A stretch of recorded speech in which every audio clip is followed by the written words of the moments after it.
Important questions हैं, trigonometry chapter number 3 class 11 NCERT के question है, ध्यान से देखना, ठीक है। क्वेश्चन है solve for x. Question number को छोड़ दो, बस तुम नोट करते रहो, जो भी आज करा रहा हूं आज की क्लास में वो नोट करते रहो। तो चैप्टर नंबर 3 का एग्जाम के पॉइंट ऑफ व्यू से ये बहुत इंपॉर्टेंट क्वेश्चन है। क्वेश्चन है solve for x 2 cos square x plus 3 sin x is equal to 0। मतलब हमें एक इक्वेशन दी हुई है, ये एक इक्वेशन है, हमें इसको सॉल्व करना है और x की वैल्यू निकालनी है। तो सॉल्व वाले जितने भी क्वेश्चंस होते हैं वो बेसिकली जनरल सॉल्यूशन के क्वेश्चंस हैं। दैट मींस आपने इस इक्वेशन का जनरल सॉल्यूशन लिखना है। तो एक चीज का ध्यान रखना, किसी भी इक्वेशन में अगर ऐसे स्क्वायर और ऐसे दिया हो, जैसे ये देखो cos की टर्म तो स्क्वायर में है और ये साइन जो है ये नॉर्मल sin x लिखा हुआ है, तो आप इस cos स्क्वायर x को साइन में बदलने की कोशिश करो, ये ध्यान रखना। तो मैंने क्या किया, इसको लिखा 1 माइनस साइन स्क्वायर एक्स और ये 3 sin x is equal to 0। अभी एक और क्वेश्चन ऐसा ही कराऊंगा जिससे क्लियर हो जाएगा कि मैं क्या बोलने की कोशिश कर रहा हूं। इसको ओपन करेंगे तो 2 minus 2 sine square x plus 3 sin x is equal to 0, ठीक है। तो ये आ गया 2 minus 2 sine square x plus 3 sin x is equal to 0। ये क्वाड्रेटिक इक्वेशन की फॉर्म में बन रहा है। अगर मैं इसमें से माइनस कॉमन ले लूं तो ये ऐसे हो जाएगा 2 साइन स्क्वायर एक्स, ये नेगेटिव था पॉजिटिव हो गया, माइनस का 3 sin x माइनस का 2 इज इक्वल टू 0। जब मैंने इसमें से माइनस कॉमन लिया तो ये नेगेटिव वाली टर्म पॉजिटिव हो गई, ये पॉजिटिव वाली टर्म नेगेटिव हो गई और ये पॉजिटिव था ये नेगेटिव हो गया, और ये माइनस का साइन जब ऑपोजिट साइड पे जाएगा तो ये भी 0 हो जाएगा। तो मतलब मेरे सामने क्या आया, 2 sine square x minus 3 sin x minus 2 is equal to 0। अब देखो ये क्वाड्रेटिक इक्वेशन है, आप क्या करो, लेट कर लो sin x is equal to y, let कर लो sin x is equal to y, तो ये आ गया 2y square minus 3y minus 2 is equal to 0। देखो क्वाड्रेटिक इक्वेशन बन गई।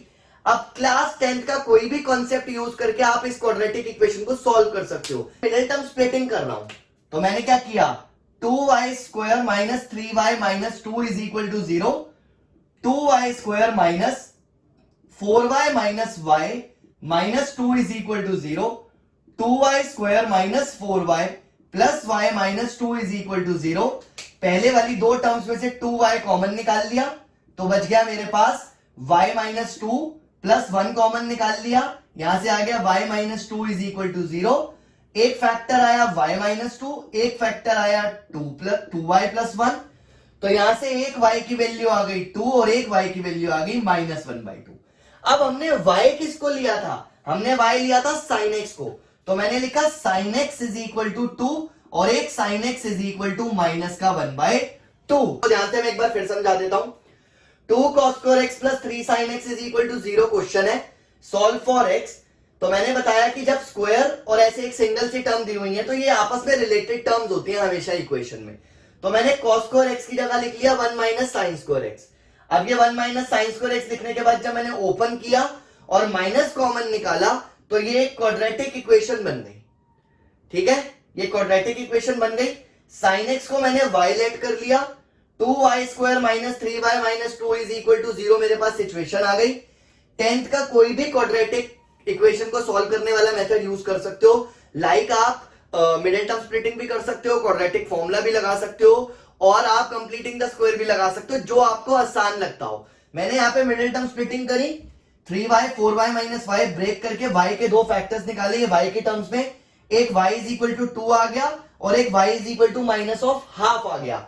अब जरा देखो मैंने y किसको लिया था, sin x को, तो मैंने sin x is equal to 2 और sin x is equal to minus 1/2 लिख दिया। अब समझना एक बात को मैं क्या बोल रहा हूं, कि मुझे याद रखना है कि sin थीटा जो है वो -1 से 1 के बीच में ही बिलोंग करता है। मतलब sin थीटा की वैल्यू या तो -1 आ सकती है या 1 आ सकती है, या उनके बीच में जो नंबर्स हैं वो आ सकते हैं। आपको सेट्स में मैंने इंटरवल्स पढ़ाया था, तो ये वही चीज है। तो -1 और 1 क्लोज्ड इंटरवल्स में, मतलब साइन की वैल्यू -1 से लेफ्ट साइड पे भी नहीं जा सकती और 1 से राइट साइड पे भी नहीं जा सकती, मतलब उसका इंटरवल ये होता है। तो इसका मतलब sin x तो कभी 2 के इक्वल हो ही नहीं सकता, तो therefore sin x is not equal to 2। तो यहां से तो सॉल्यूशन निकल नहीं सकता। बचा क्या मेरे पास, sine x is equal to minus of half. तो देखो sine x is equal to sine of pi plus pi by 6 लिखा जा सकता है। ये मैंने आप लोगों को लास्ट क्लास में पढ़ाया था कि नेगेटिव है, यानी कि थर्ड क्वाड्रेंट और फोर्थ क्वाड्रेंट। थर्ड क्वाड्रेंट होता है pi plus pi by pi plus theta. तो मैंने यहां पे पाई प्लस थीटा का कॉन्सेप्ट यूज किया। Sine x is equal to sine 7 pi by 6। General solution लिखा है x is equal to n pi plus minus 1 raise to the power n into 7 pi by 6 where n belongs to z. ये हमारा final answer होगा। तो इस चीज का ध्यान रखना है कि साइन थीटा -1 से 1 के बीच में नहीं आता, ऐसे ही कॉस में भी आ सकता है। तो ध्यान रखना कि कौन कौन सी ट्रिग्नोमेट्रिक रेशियोज जो है वो किसके बीच में लाई करती हैं, ये भी बहुत इंपॉर्टेंट है। और ये मैं आपको असाइनमेंट में सारी चीजें एक बार प्रोवाइड कर दूंगा ताकि आप लोगों को एग्जाम में कोई प्रॉब्लम ना आए। मैं एक बार लास्ट स्टेप दोबारा से एक्सप्लेन करता हूं। हमारे पास दो फैक्टर्स आए थे, एक sine x is equal to 2 और एक sine x is equal to minus का 1/2। सिंस साइन थीटा -1 और 1 के बीच में ही आ सकता है, इसका मतलब ये साइन एक्स 2 तो हो ही नहीं सकता। तो हमने इस सॉल्यूशन को इग्नोर कर दिया, निग्लेक्ट कर दिया। अब हमारे पास बचा sine x is equal to minus of half. मैंने आपको लास्ट क्लास में ये चीज करवाई थी, आपने सिर्फ ये देखना है नेगेटिव या पॉजिटिव। नेगेटिव है तो देखना है साइन कौन से क्वाड्रेंट में लाई कर रहा है, ये थर्ड क्वाड्रेंट में लाई कर रहा है। थर्ड क्वाड्रेंट होता था पाई प्लस थीटा, तो हमने यहाँ पे साइन पाई प्लस थीटा इसकी वैल्यू डाली और 1/2 30 पर होता है, इसलिए ये पाई बाय 6 आया। तो सिंस ये sine pi by 7 pi by 6 बना, sine x is equal to sine y होता है, तो एक्स की value n pi plus -1 raise to the power n into 7 pi by 6 where n belongs to z. ये हमारा solution हुआ इस equation का। जल्दी से नोट करो, ऐसा ही एक और क्वेश्चन कराता हूं, फिर आगे बढ़ते हैं जल्दी से, ठीक है। तो आज की क्लास का सेकंड इंपॉर्टेंट क्वेश्चन है sec square 2x is equal to 1 minus tan 2x। फिर से देखो, sec और tan में रिलेशन होता है, sec square theta minus tan square theta is equal to 1। एक स्क्वायर में दिया हुआ है, एक नॉर्मल दिया हुआ है, तो ये जो है इसको चेंज कर लो, इसको लिख सकते हैं 1 प्लस tan स्क्वायर थीटा और ये 1 minus tan 2x। Clear? sec square theta होता है 1 प्लस tan स्क्वायर थीटा और 1 माइनस tan थीटा, ये एज इट इज लिख लिया और इसकी जगह पे मैंने 1 प्लस tan स्क्वायर थीटा डाल दिया। 1 से 1 कैंसिल हो गया, एक टर्म उधर ले जाओ, तो this is tan square 2x plus tan 2x is equal to 0। फिर से एक इक्वेशन सी बनी, चाहो तो y लेके कर लो, चाहो तो डायरेक्ट कर लो, कोई फर्क नहीं पड़ता। मैंने डायरेक्ट tan 2x को कॉमन ले लिया, ये आ गया tan 2x plus 1 is equal to 0। अब देखो क्वाड्रेटिक के दो फैक्टर्स बन गए, एक tan 2x is equal to 0 हो गया और एक tan 2x plus 1 is equal to 0 हो गया। जब tan थीटा 0 होता है, tan थीटा जब 0 होता है तो थीटा की वैल्यू होती है n pi where n belongs to z, और यहां पर थीटा क्या दिया हुआ है 2x, तो यहां हो जाएगा 2x is equal to n pi where n belongs to z। तो x की वैल्यू आ गई n pi by 2 where n belongs to z। ठीक है, ये जनरल सॉल्यूशन मैंने आपको लास्ट क्लास में ही बताया था। tan थीटा जब 0 होता है तो थीटा की वैल्यू होती है n पाई, तो ये थीटा की वैल्यू हो गई n pi where n belongs to z। ऐसे ही यहां पर जब tan को सॉल्व करेंगे तो tan 2x is equal to आ गया -1। अब हम देखेंगे tan नेगेटिव कब होता है, tan नेगेटिव होता है सेकंड क्वाड्रेंट में, which is pi minus theta. तो मैं इसको क्या लिख सकता हूं, tan 2x is equal to tan pi minus pi by 4, यही सिखाया था। तो देखो tan 2x is equal to tan, ये आ गया 3 पाई बाय 4।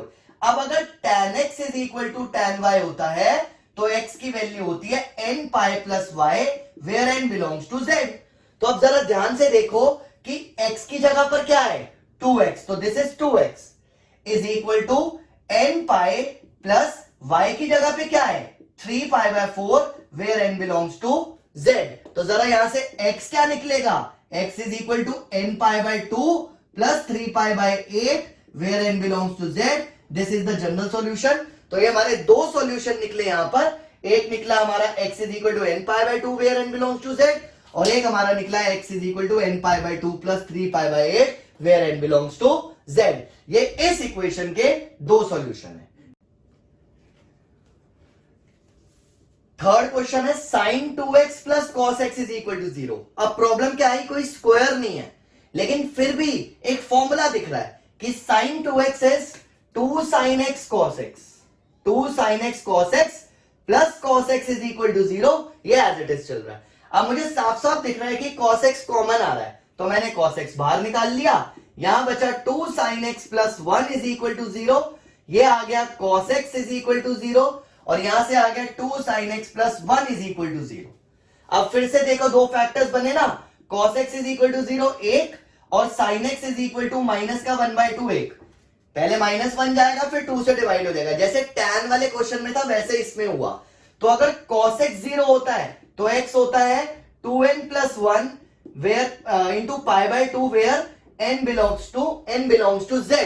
ऐसे ही यहां पर भी देखो साइन की वैल्यू नेगेटिव, साइन की वैल्यू नेगेटिव होती है थर्ड में और फोर्थ में, तो मैंने इसको लिखा sine x is equal to sine pi plus π/6, थोड़ी देर पहले ही कराया है।